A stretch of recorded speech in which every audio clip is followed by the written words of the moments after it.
Your dust collection system is worthless until you connect it to your tools, and that cost isn't something people think about often. I could have spent over $150 on all these little pieces of plastic. I know, I priced it out, but I didn't because I made them with a 3D printer. And I know what you're thinking. I'm not that guy. Well, listen, I get it, because I wasn't that guy either until very recently. Let me tell you a story. About probably 5 years ago, I made one of the worst Christmas present decisions I've ever made, and my wife and I got little bit a 3D printer for Christmas. We literally just 3D printed this little red square. It wasn't, no, it was like that. It was like a centimeter. Yeah, and it was like, used like a whole 3D filament. Well, because of all the globs and all the stringing, and it was a mess. We could not figure it out. So finally, we just stuck it in the closet and never used it again. So the question is, have we come far enough in 3D printing technology that we can do this? And I think that's probably a question for a lot of people. Is this something that I can really do with limited skills and not having to learn a whole bunch of crazy stuff about 3D printers? The real question is, can we do it? That is the real question. We're going to find out. I'm going to make dust collection stuff, and you're going to make... I don't know. All right, we'll see what she's going to make. I get emails all the time from companies wanting to send me 3D printers and laser cutters and you name it, and I usually ignore them. But I've said for a while that if Bambu Lab reached out, we'd talk, because their printers have a reputation for being kind of idiot-proof. They sent us the A1 and the A1 Mini, which my daughter won't let me touch, but that's another story. And long story short, I'm proud to have them as a sponsor of this video. Now, I will say that anything I say about 3D printing in this video, it's going to apply to their printers, but not necessarily to others, because theirs are just different, in a good way. To start, let's look at my Harbor Freight dust collector. As you can see, I've already done some modification to it. And I'll link that video down below, but I've changed it since then in response to some of the comments.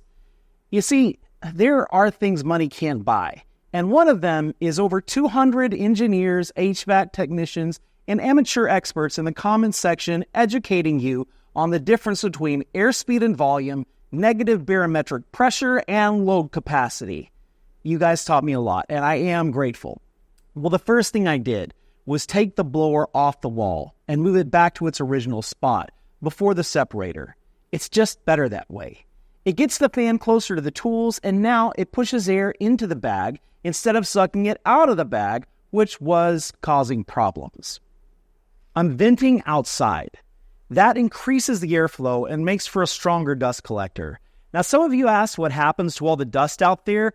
Honestly, it just gets carried away on the wind, but I'm on 3 acres. I had to print these things to adapt this round thing to this flat surface.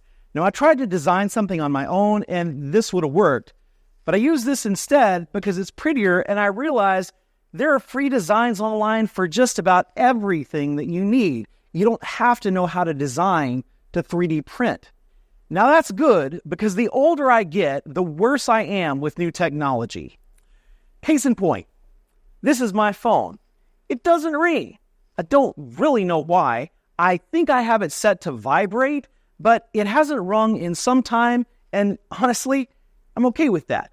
But it does frustrate my wife. Now, I'm sure there's something in the settings here that I could fix, but this is just an illustration of how much I don't want to learn new technology. Now, in case you haven't figured it out, I'm really proud of my dust collector, but it's not doing anything because it's not hooked up to any tools. So let's get to it. The first one is easy. Come on over here.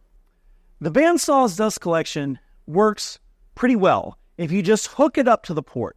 It's not perfect, but it'll work better than it did before. So now I need a blast gate, and let's talk about blast gates. This is the most common style, but it has a big problem. Once it's been in use for a while, it starts to get clogged up, and there's no good way to clean it without taking the whole thing apart. So that's a problem, and there are a lot of solutions, from aluminum pass-through blast gates to butterfly valves to ball valves, but they each have some sort of a problem. They're either expensive or they're ineffective. I thought about printing up some ball valves, but then I came across this beauty, which is a traditional blast gate with one change. the bottom pops off, which means you can make this valve pass through and clean it out. And when you're done, you just stick the bottom back in, which is held with a friction fit, and you're good to go. Now, if there's something like that for sale on the market, then let me know, because I sure haven't been able to find it. But I will link the free 3D print file for you below. You may be wondering why I'm drilling a hole into my bandsaw.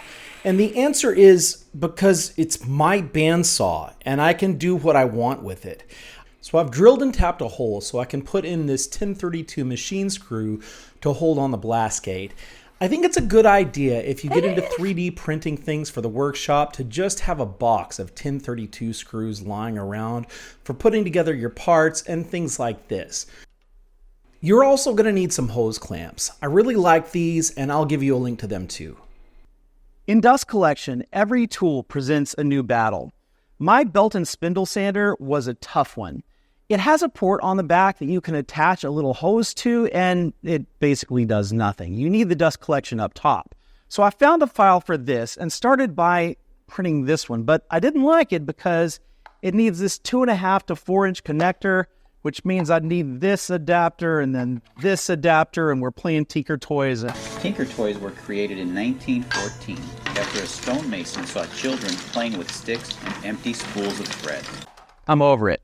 So then I found this, which works for a 4-inch hose, but again, we have this problem of I've got to get this adapter on there and then my blast gate into that, and I just didn't like it. Plus, I would have had to drill holes, come apart, in the top of my tool to get it to work. So I combined the bottom of this with the top of this, and I made this. And then I took this little thing here and made it just a little bit wider, where I was stretching my skill set on that one. But I think I got it to work out because now I can take this. No, I can't. Yes, I can. Shove it right into there, and I'm done.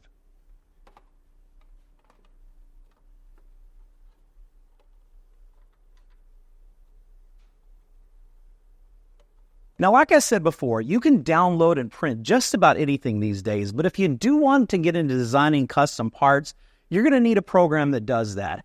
I like TinkerCAD because it's designed for kids, and it's like you get these blocks and you stack them up and then you send it to the 3D printer. For me, if I can put a cylinder on top of a rectangle and it works, I feel pretty proud of myself. There are still mistakes along the way, like this kind of stuff. These are just attempts at one thing and mistakes, but that's okay because I built a skill set. It's the same thing as woodworking. We know we're going to have some scraps as we develop our skills. So let me tell you about this thing.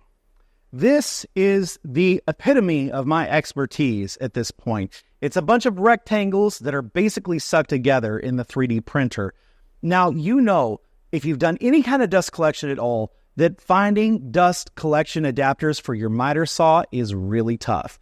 I came up with this for mine, which is an old Hitachi that they don't make anymore, and you can't find anything for it. Probably because Hitachi is now Metabo. So the big question we asked earlier is 3D printing something that even we can do? I want to know how you did with your 3D printer.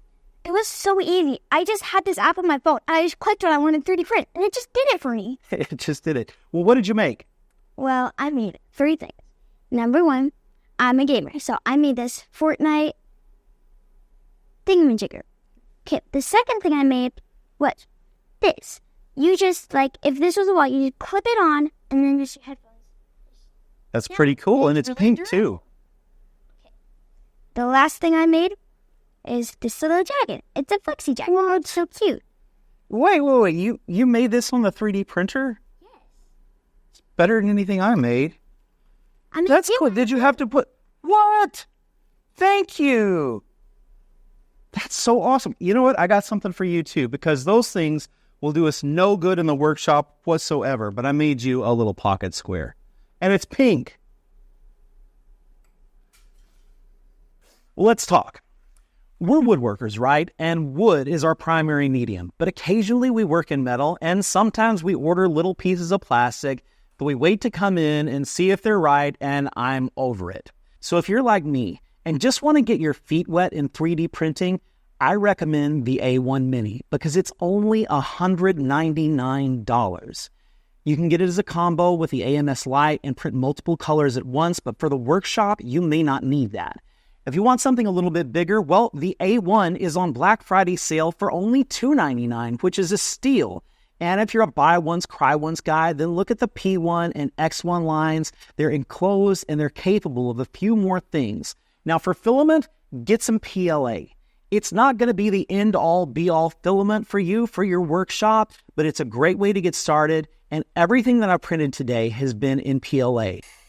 I'm sitting here at my editing desk and realized I'm about to get roasted in the comments section because I didn't tell you that PLA should not be used in high-stress environments, in environments over 150 degrees Fahrenheit, outside or around certain chemicals.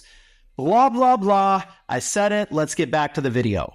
Later on, you can get into things like PETG, and if you upgrade your printer someday, then you'll have two, which you're going to want anyway, and you can do polycarbonate and ABS, and you'll thank me later. You also ought to thank wittworks because Drew Witt just came out with an incredible video on 3D printing for woodworkers. I'll link it down in the description. He doesn't know I'm doing it and wouldn't really probably care because my channel is minuscule compared to his. So please subscribe.